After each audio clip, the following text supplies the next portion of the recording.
महाराष्ट्राचा अभिमान महाराष्ट्र दिन मा। नमस्कार, मी विजय चोरमारे। महाराष्ट्राचे उपमुख्यमंत्री अजितदादा पवार यांच्या दुर्दैवी मृत्यूमुळे अवघा महाराष्ट्र हादरून गेलेला आहे। अजितदादांचे सगळे पवार कुटुंबीय, त्यांचे राष्ट्रवादी काँग्रेस पक्षाचे कार्यकर्ते आणि महाराष्ट्रातले त्यांना मानणारे संपूर्ण कार्यकर्ते शोकसागरात बुडालेले आहेत। परमेश्वरानं त्यांना हे दुःख सहन करण्याचं बळ द्यावं अशी सर्वप्रथम मी प्रार्थना करतो।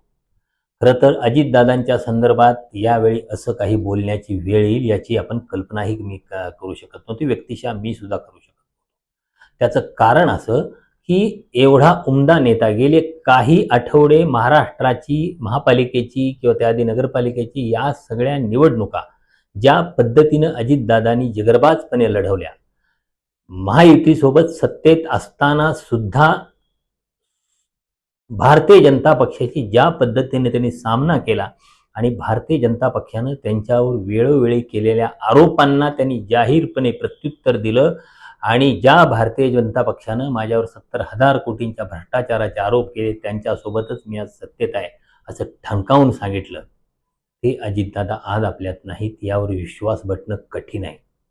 म्हणजे बुधवारची सकाळ महाराष्ट्रासाठी अत्यंत दुःखद बातमी घेऊन आलेली आहे।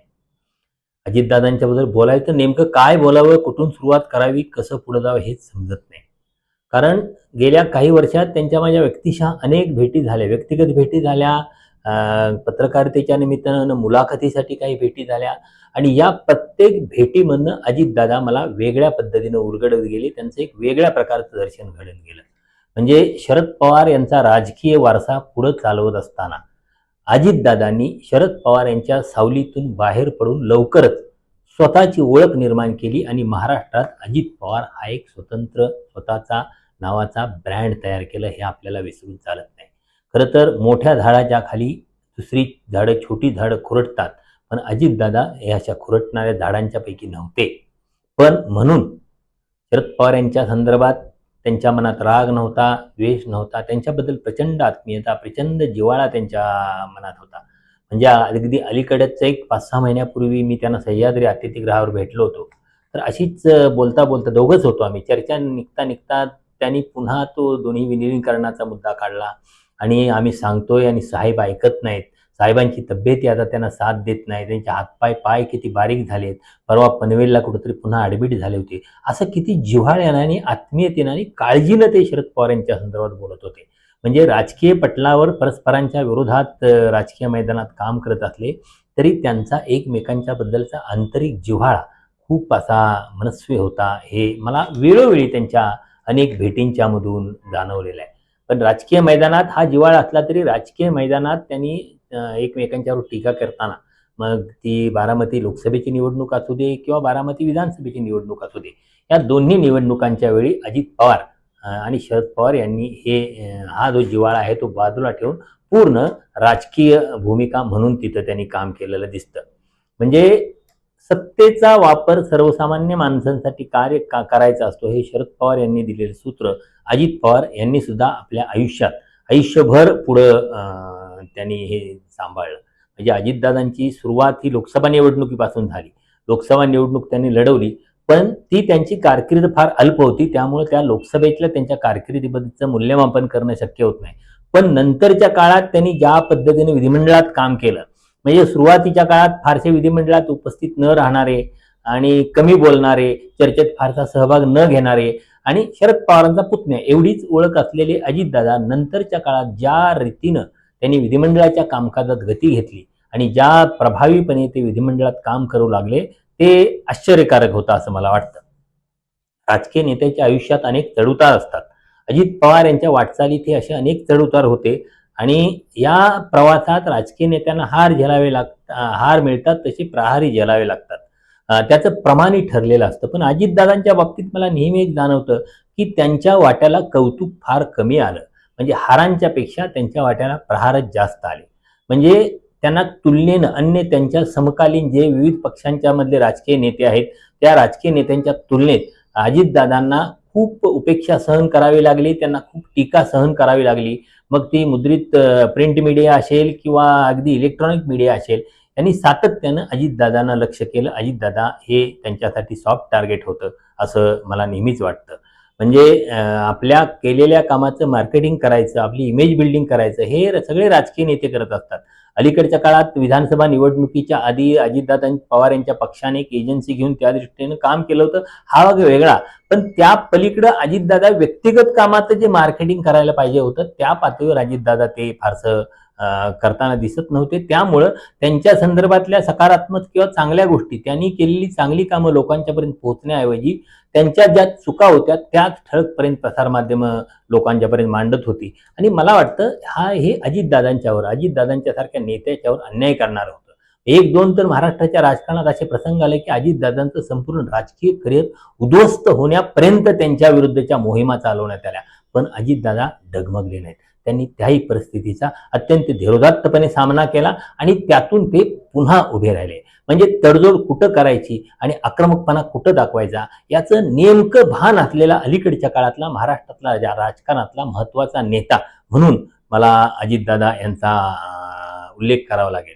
म्हणजे अजितदादा जनता दरबार घ्यायचे, त्या जनता दरबारात ते ज्या पद्धतीने लोकांच्या समस्या सोडवायचे, अगदी सामान्य गावाकडून आलेला माणूस असला आणि त्याचं कुठल्या मंत्र्याकडे, कुठल्या पोलीस अधिकाऱ्याकडे किंवा अन्य कुठल्या अधिकाऱ्याकडे काही काम असलं तर अजितदादा जागेवर फोन करून त्या प्रश्नाची सोडवणूक करायचे आणि त्या माणसाचं समाधान करून पाठवायचे. म्हणजे अजितदादांच्याकडे माणूस गेला आणि तो दुर्मुखला किंवा त्यांनी प्रश्न सोडवला नाही म्हणून परत गेला असं अपवादानच घडलेलं दिसेल. कोविड काळ हा अजितदादांच्या एकूण राजकीय कारकिर्दीतला राजकीय नेता म्हणून त्यांनी किती उत्तमपणे, किती कणखरपणे आणि उत्कृष्टपणे काम केलं याचं उदाहरण म्हणजे अजितदादांच्या एकूण तो राजकीय एखाद्या नेत्याच्या आयुष्यातलं सगळ्यात चांगलं काम कुठलं, सगळ्यात काम म्हणून म्हणजे जनतेसाठी तो कसोटीचा काळ असेल, आव्हानात्मक काळ असेल. पण अजितदादा पवार यांनी मात्र त्या जनतेसाठीच्या आव्हानाच्या काळात राजकीय नेता म्हणून अत्यंत प्रगल्भपणे, अत्यंत ते सगळं परिस्थितीचं आव्हान स्वीकारून उत्तम रीतीनं काम केलं. म्हणजे त्या काळात महाविकास आघाडीचं सरकार सत्तेवर होतं. आपल्याला माहिती आहे उद्धव ठाकरे मुख्यमंत्री होते आणि अजित पवार हे उपमुख्यमंत्री होते.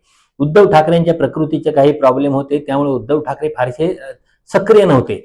त्या काळात उपमुख्यमंत्री आणि अर्थमंत्री असलेल्या अजित पवारांनी सगळी सूत्र आपल्या हातात घेतली होती. सकाळी 8 वाजता अजितदादा मंत्रालयात जायचे आणि तिथून एकटा सगळा कारभार, सगळ्या राज्यभरातल्या सगळ्या अधिकाऱ्यांशी बोलायचे.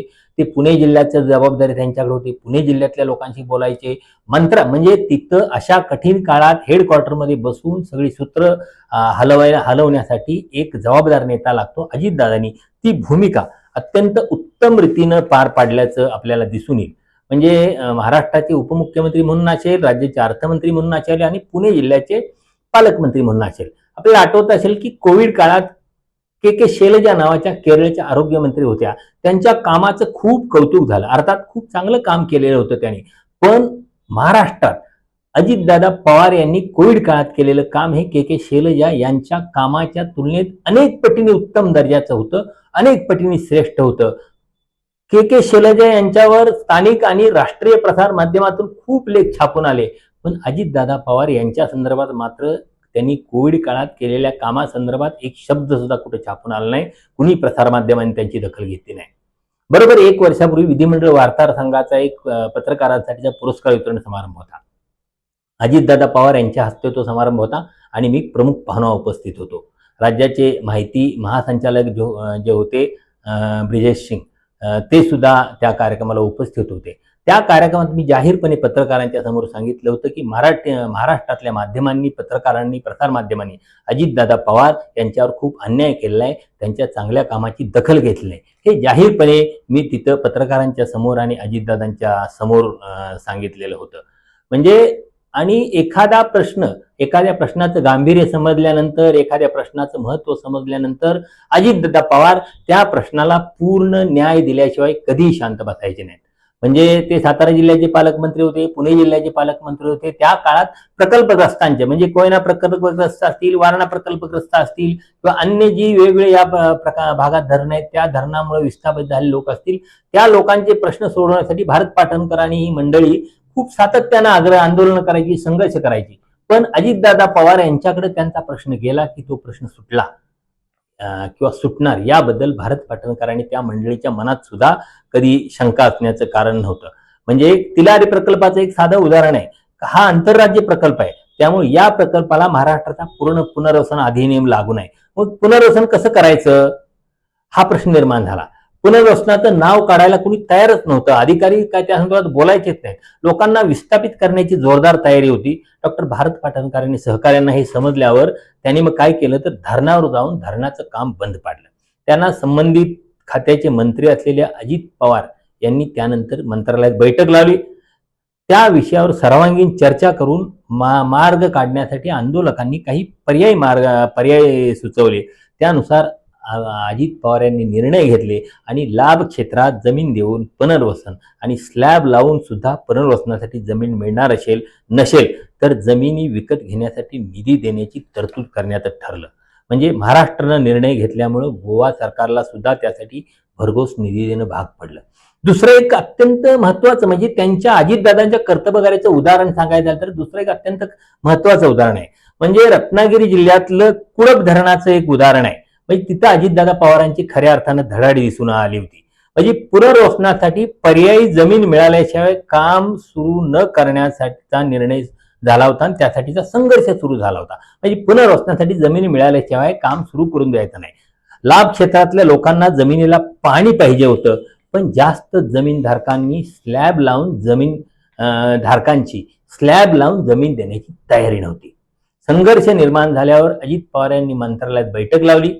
जर लाभ क्षेत्रातील लोक जमीन देत नसतील तर त्यांना शेतीला पाणी मिळावं असं म्हणण्याचा हक्क राहू शकत नाही असा निर्णय घेतला. त्यामुळं धरण रद्द करण्यात यावं ही चळवळीची आणि पुनर्वसन अधिनियमातली भूमिका अंतिम झाली. अजित पवार यांनी हेलिकॉप्टरनं जाऊन हेलिकॉप्टर काढलं आणि हेलिकॉप्टरनं जाऊन शेतकऱ्यांची सभा घेतली आणि जमीन न देण्याची भूमिका कायम राहिल्यानं कुळप धरण रद्द करण्याची घोषणा त्यांनी केली. म्हणजे अशा प्रकारे एखादं धरण रद्द करण्याचा इतिहासातला एकमेव निर्णय असावा आणि ही जिगत फक्त अजित पवार यांच्यासारखा नेताच दाखवू शकतो.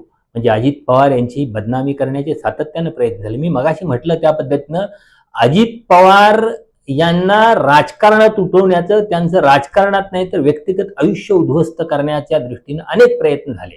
खरं तर एखाद्या राजकीय नेत्याची प्रतिमा बनणं, त्याची इमेज बनणं यासाठी 20-25 वर्षे जावी लागतात. म्हणजे एखादा नेता असा एका रात्रीत तयार होत नाही किंवा 4-2 वर्षात तयार होत नाही. अजितदादा पवार 3.5-4 दशकांचा राजकीय प्रवास आहे आणि तेव्हा कुठं गेल्या दशकापासून अजितदादांना स्वतंत्र ओळख मिळाली आहे.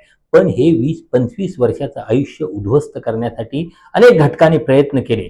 सिंचन घोटाळ्यामध्ये त्यांच्यावर प्रचंड यथेच्छ बदनामी झाली. म्हणजे 70,000 कोटी हा आकडा ज्याला कुठलाही शेंडा बुडका नाही असा भारतीय जनता पक्षानं कुठेतरी काढला आणि 70,000 कोटींचा घोटाळा, 70,000 कोटींचा घोटाळा हे सगळं त्यांनी सुरू केलं. बैलगाडीवर पुरावे दिले. पण शेवटी त्याच भारतीय जनता पक्षाला अजितदादा पवार यांच्यासोबत सत्तेत बसावं लागलं. आणि अजितदादा पवार यांनी परवा महापालिकेच्या निवडणुकीत पिंपरी चिंचवडच्या निमित्तानं त्या संदर्भात ठणकावून सांगितलं की ज्या भाजपनं माझ्यावर 70,000 कोटींचे आरोप केले त्यांच्यासोबत मी आज सत्तेत बसलेलो आहे. भारतीय जनता पक्षाच्या अनेक नेत्यांच्या ते जिव्हारी लागलं. पण अजितदादा अशा गोष्टींची पर्वा करणारे नेते नव्हते. जे मनातील ते ठामपणे मांडायचं, ठोसपणे बोलायचं, अशी त्यांची नीती होती. म्हणजे दादाचा वादा हा महाराष्ट्रातला एक परवलीचा शब्द होता. अजितदादाने शब्द दिला म्हणजे तो निर्णय होणार म्हणजे होणार. म्हणजे सकाळी 7 वाजल्यापासून 6 वाजल्यापासून अगदी काही पहाटे त्यांनी काही लोकांच्या कार्यक्रमांची उद्घाटन केले आहेत, काही इमारतींची उद्घाटन केलेले आहेत, काही कार्यक्रमांना उपस्थित राहिले आहेत. म्हणजे अजितदादांच्या सोबत काम करणं म्हणजे तिथल्या अधिकाऱ्यांची, त्यांच्या सहकाऱ्यांची खूप धावपळ व्हायची. पक्षाच्या कामात सुद्धा अजितदादा ज्या पद्धतीने निर्णय घ्यायचे, ज्या पद्धतीने अजितदादा लोकांना म्हणजे पक्ष बांधणीसाठी, संघटनात्मक बांधणीसाठी पुढाकार घ्यायचे, ज्यात मतभेद असेल संघटनेत ते मतभेद मिटवण्यासाठी प्रयत्न करायचे, हे सगळं मी अनेकदा जवळून बघण्याचा संधी मला काही वेळा मिळालेली आहे. आणि अजितदादांनी अत्यंत कौशल्यानं, अत्यंत नीटपणे असे सगळे प्रश्न, म्हणजे एरवी अजितदादा आक्रमक असतील पण प्रश्न सोडवताना बैठकीत बसल्यानंतर तिथं आवश्यक तिथं ते आपला आवाज देतात, पण प्रश्न समजूत्यानं सामोपचारानं सोडवण्याचा सुद्धा त्यांचा प्रयत्न असतो. मध्यंतरी एका पोलीस सोलापूर जिल्ह्यातली घटना आपल्याला आठवत असेल. एका पोलीस अधिकाऱ्याच्या फोनवर अजितदादांचा फोन आला आणि त्यांनी सांगितलं की असं असं आहे, ते काम हे करा. तर त्या पोलीस अधिकाऱ्यानं त्यांना सांगितलं की तुम्ही मला व्हिडिओ कॉलवर कॉल करा, म्हणजे तुम्ही आहात हे मला कळेल. तर त्यावेळी अजितदादाला प्रचंड ट्रोल केलं गेलं. त्यावेळी मी फेसबुकवर एक पोस्ट लिहून, अजितदादा हे अशा प्रकारचे नेते नाहीत. मी अनेकदा त्यांना बघितलंय, सामान्य अधिकाऱ्यांशी ते अत्यंत नम्रपणाने बोलत असतात, अत्यंत आदराने बोलत असतात. मी अजित पवार बोलतोय असं सुरुवातीला सांगून सुरुवात करत असतात आणि कुणाही अधिकाऱ्याला कधी त्यांनी दमदाटीची भाषा केली नव्हती. त्यामुळे एखाद्या प्रसंगावरून एखाद्या नेत्याचं मूल्यमापन करणं आणि त्याला संपूर्ण असं त्याला उर्मट किंवा अरोगंट समजणं, हे कधीही खरं तर त्यावर अन्याय करण्यासारखं असतं. अजित पवार यांच्या आयुष्यातली आणखी एक सगळ्यात महत्वाची घटना म्हणजे महाराष्ट्रानं, मराठा समाजानं त्यांचं ऋणी राहायला पाहिजे.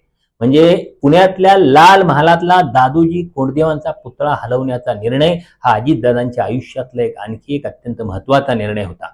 म्हणजे दादोजी कोंडदेव हे छत्रपती शिवाजी महाराजांचे गुरु नाहीत, हे इतिहास तज्ज्ञांनी पुराव्यानेशी सिद्ध केल्यानंतर आणि महाराष्ट्र सरकारनं सुद्धा दादोजी कोंडदेव पुरस्कार रद्द करून तो निर्णय मान्य केल्यानंतर जे सगळं ते जेम्स लेन प्रकरणानंतर राजकारण घडलं ते आपल्याला माहिती आहे. त्या सगळ्या पार्श्वभूमीवर लाल महालातला दादोजी कोंडदेवांचा पुतळा हलवण्यात आला.